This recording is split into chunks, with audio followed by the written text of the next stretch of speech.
perfect. The moment I walked into the cabin, my cousin Emily tossed me the keys and smirked. Perfect. Your mountain cabin is just sitting there. We're taking it as our summer home. My chest tightened. They hadn't even asked me. They just decided. My own family was treating me like I didn't matter, like I was invisible in my own property. If this makes you curious already, hit that like button, subscribe, and share this story, because trust me, you won't believe the twists waiting ahead.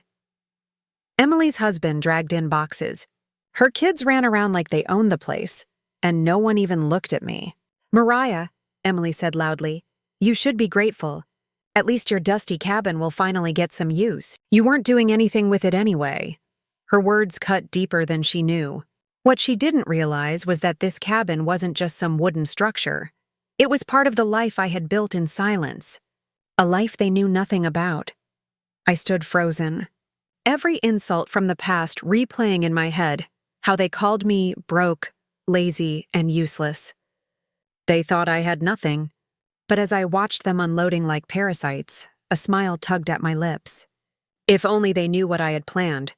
If only they knew whose name was really on every paper, every deed, every account tied to this place. Because what Emily claimed as hers was about to become the stage for her biggest humiliation. Emily's laughter echoed through the cabin as she popped open a soda and plopped herself on the couch like she was queen of the house. Her husband Mark tossed his muddy boots on the coffee table, scratching the surface I had carefully polished last summer. My jaw clenched, but I stayed quiet, because silence had always been my weapon. Mariah, Emily called out, sipping loudly. You don't mind if we repaint the walls, right? This place needs some life. Don't worry, we'll cover the cost. Oh, wait. You probably can't afford that anyway. Her friends chuckled, and the sting in her voice drew blood. They wanted to embarrass me, to remind me of my place in this family. What they didn't know was that while they laughed at me for living small, I had been building something big, something they could never dream of. Every late night, every hour spent alone, every deal I closed in silence was about to pay off. But I wasn't going to reveal it yet, not until the perfect moment. Emily's kids started dragging out drawers, rummaging through things that didn't belong to them. Mark shouted, We'll bring our friends here next week. Imagine the perfect summer parties at our mountain house. The way he emphasized our made my blood boil, but instead of snapping, I smiled. Sure, do whatever you like, I said calmly. Their eyes lit up, thinking they had broken me down. Emily smirked. That's the spirit, Mariah. Finally, you're learning your place. Inside, I was shaking with anticipation. Every insult, every smirk, every time they dismissed me, it was fuel. They didn't know the documents I had locked away. They didn't know this cabin was just one small piece of my hidden empire. And soon, when they gathered their friends and bragged about living here, the truth would explode in their faces like a storm they couldn't escape. Because I wasn't just the poor cousin. I was the owner of everything they were standing on. And much, much more. The following weekend, the cabin was filled with voices that didn't belong. Emily had invited half the town, parading around in a sundress like she was the proud new owner of the place. Laughter spilled out onto the porch, music blasted, and strangers lounged on my furniture with their drinks. I walked in quietly, and no one even noticed me at first. Then Emily spotted me and raised her glass. Look who finally showed up. Don't worry, everyone, this is just my cousin Mariah. She doesn't really live here. She just stores dust. The crowd laughed and my cheeks burned. Mark stepped forward, arm around Emily, and announced, Welcome to our summer home. This beauty was just sitting here wasted, so we decided to claim it. We'll renovate it, host parties, maybe even rent it out. Who knows, maybe one day we'll turn it into a business. The way the crowd clapped made bile rise in my throat. They weren't just mocking me, they were erasing me.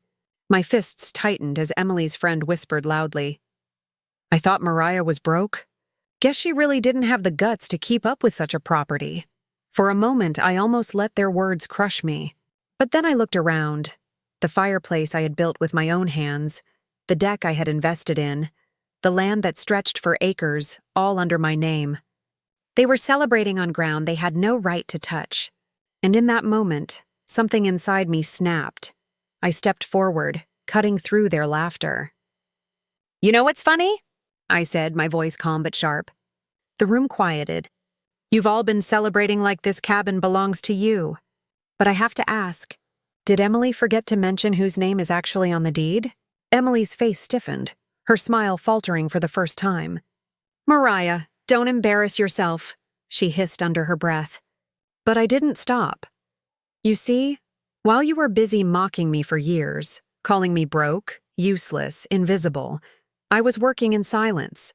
Every penny I earned, I invested. Every deal I closed, I kept hidden. And this cabin?" I gestured around as every eye followed. "It's not just mine. It's the smallest property I own." Gasps rippled through the crowd. Emily's drink slipped from her hand, shattering on the wooden floor. Mark stuttered, What do you mean, smallest?" I leaned closer, lowering my voice so everyone had to hang on my every word. "I mean, this is just the beginning." The crowd froze, waiting for the next bomb to drop. "And Emily?" She looked like she was standing on quicksand, sinking faster with every second. The silence after my words was deafening, broken only by the crackle of the fireplace. Dozens of eyes drilled into Emily, waiting for her to respond, but her lips trembled like she had been caught stealing. Mark tried to laugh it off, waving at the crowd. "Don't listen to her, folks. She's just jealous we finally made something of this place." But then I pulled a leather folder from my bag and laid it on the table with a loud thud. "Jealous?" I said, my voice steady. "Open it." Emily's hand shook as she flipped it open. Inside were stacks of official papers, deeds, contracts, investment records. The cabin's deed was right on top, my name printed in bold, undeniable ink. Her face drained of color. "Read it out loud," I pressed. The crowd leaned in. Emily stammered, "Owner, Mariah Johnson." Her voice cracked and a hush fell over the room. Mark stepped in, trying to save face. "So what? You own this place. Big deal. You still live small while we live big. Owning one little cabin doesn't make you special." I smiled coldly. "One cabin?" I pulled out more papers, spreading them across the table like a poker hand. "This is just the beginning. That building in downtown? Mine. The lake house you drive past every summer? Mine. The restaurant you all post selfies in? Mine.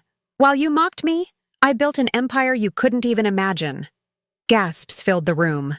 Emily's friends looked at her with wide eyes, whispering. Mark's fake confidence crumbled as he scanned the documents.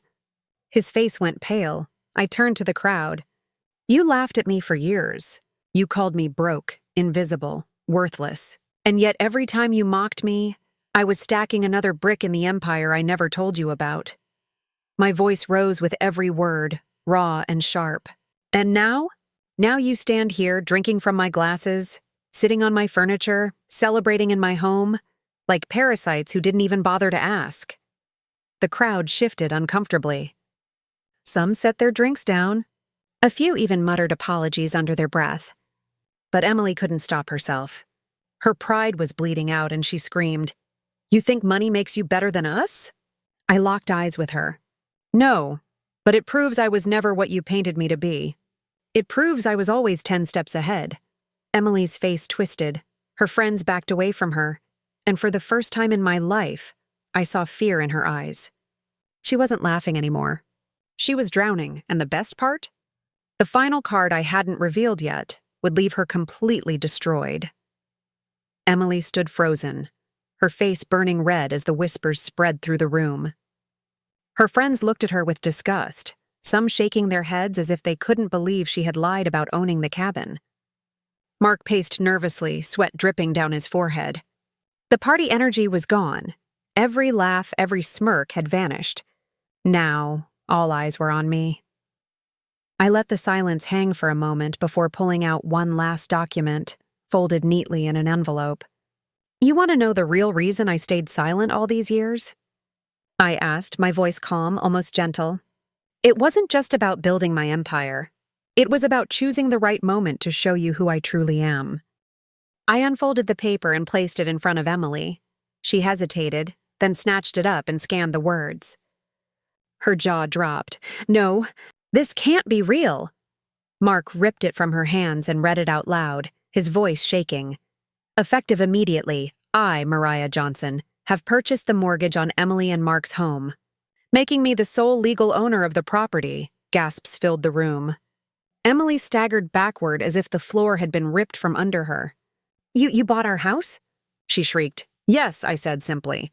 While you were busy claiming my cabin, I was signing papers that gave me power over your entire life. Mark's face went ghost white. You can't just— I can, I interrupted sharply. And I did. You mocked me for years, called me a failure, tried to humiliate me in front of everyone. But tonight, in front of the same people you used to laugh with, I'm taking back everything you tried to steal. The crowd erupted into murmurs. Some even clapped, shaking their heads in disbelief. Emily's so-called friends drifted away from her, whispering, She lied to us. She pretended this was hers. Their eyes turned toward me, not with pity anymore, but with respect. Emily collapsed into a chair, her voice breaking. You wouldn't really take our home, would you? I looked at her coldly. You never hesitated to take mine. Why should I hesitate now? Tears filled her eyes, but I didn't flinch. For years I had swallowed humiliation, but not tonight. Tonight was the night I finally stood tall. I raised my glass of water, not wine, not champagne, just water, and said, Here's to the life you said I could never build. Here's to the empire you never believed in. And here's to the silence that made me stronger. The room burst into applause. Emily hid her face in her hands. Mark stormed out in shame. And I felt the weight of years of mockery finally lift. Because in that single moment, the girl they once called Poor Mariah was gone forever. I was no longer the underdog. I was the one holding the power, the keys, and their future. And they would never forget it.